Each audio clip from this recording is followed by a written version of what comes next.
Hello, હું અતુલ કાલાવડિયા વિસાવદરથી.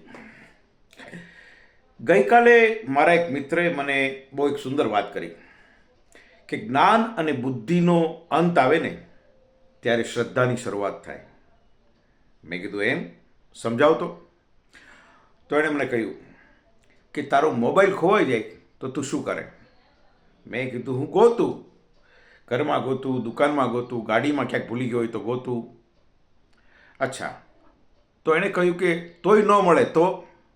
મેં કીધું તો પછી હું શાંતિથી બેસી અને વિચારું કે હું ક્યાં ગયો હતો, કોની દુકાને ગયો હતો, કઈ જગ્યાએ ભૂલાયો હશે. અચ્છા, તો એણે પાછું મને પૂછ્યું અને તો બી ન મળે તો? મેં કીધું તો પછી શું? પરમાત્માને પ્રાર્થના. તો એણે કહ્યું એક્ઝેક્ટલી. સમજ્યા?